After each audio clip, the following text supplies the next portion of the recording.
নমস্কার বন্ধুগণ, আমি অনামিকা আর আপনারা দেখছেন অনামিকা গার্ডেন। তো অনেক দিন হয়ে গেল বন্ধুগণ, আমি ভিডিও আপলোড করতে পারিনি শারীরিক অসুবিধার কারণে। তো এখন আপাতত ঠিক আছি।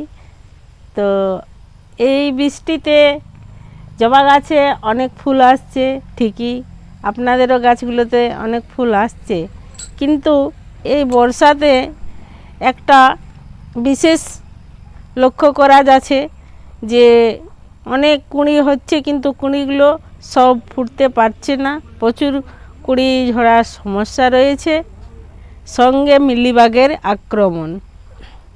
তো এই দুটি রোগ এই বৃষ্টির সময় খুব দেখা যাচ্ছে। তো চিন্তার কোনো কারণ নেই, এইগুলো আজকে আমি সমাধান করে দেব, এই ভিডিওতে আপনারা দেখতে পাবেন।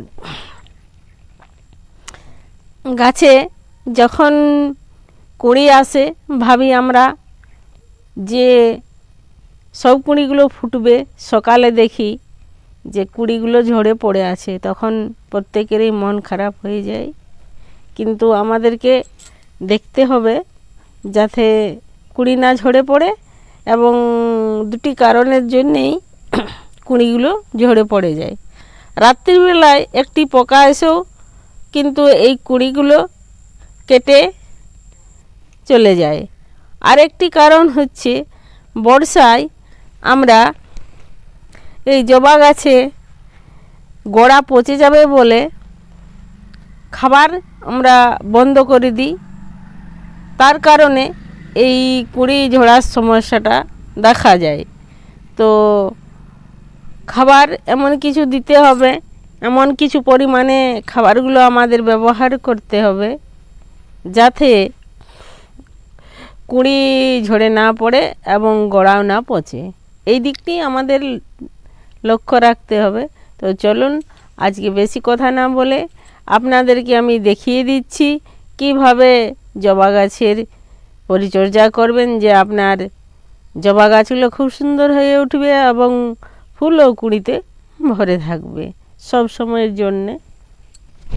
তো বন্ধুগণ, যখন কুঁড়ি আসে তখন জবা গাছে আমরা প্রত্যেকে জানি পটাশের অনেক প্রয়োজন হয়। তো এই সময় যারা রাসায়নিক সার দিতে চান না তারা হয় চাপাতি দেবেন, আর না হয় কলার খোসা ভেজানো জল, এই দুটো দিতে পারেন।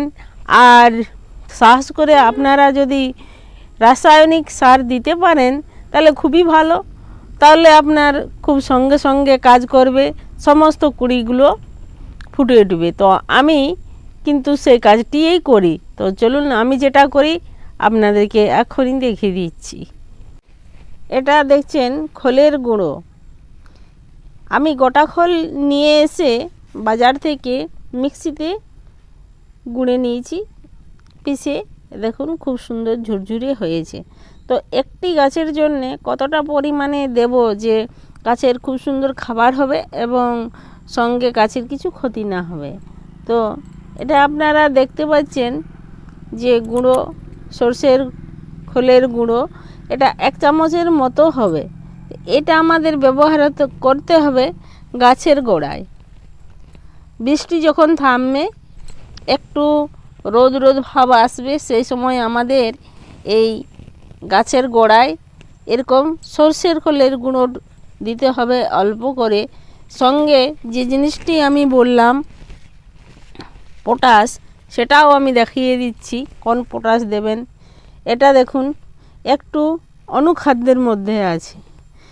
এই বর্ষায় দেখবেন আপনার জবা গাছে প্রচুর পরিমাণে ফুল আসবে, কিন্তু সেই সঙ্গে খাবারও লাগবে। আমরা ভয়ে এই কাজগুলো বন্ধ করে দিই, বন্ধ করার কোনো কারণ নেই। তাহলে আমি এখানে 1 চামচের মতো অনুখাদ্য দিয়ে দিলাম। সঙ্গে দেখুন আমি আগেই বলেছি যে আমি একটু রাসায়নিক সার বর্ষার সময় ব্যবহার করি। এটা হচ্ছে 10-26, এতে পটাশের পরিমাণটা অনেক বেশি আছে, তাই এটা আমি 1/2 চামচের মতো দিয়ে দিই।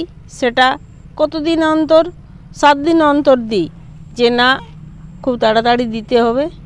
এই হলো একটু পরিচর্যা, আপনারা করে দেখুন, কষ্ট করে দেখবেন খুব সুন্দর রেজাল্ট। 7 দিনের মধ্যে এত সুন্দর রেজাল্ট পাবেন। তো বন্ধুগণ, ভিডিওটি কেমন লাগলো আপনাদের অবশ্যই কমেন্ট করে জানাবেন, ভুলবেন না। আর যদি ভালো লেগে থাকে অবশ্যই লাইক, শেয়ার, কমেন্ট করবেন। আজকে এ পর্যন্ত। নতুন আরেকটি ভিডিও নিয়ে আপনাদের কাছে আসব। এখন আপনারা প্রায়ই ভালো ভালো ভিডিও পাবেন।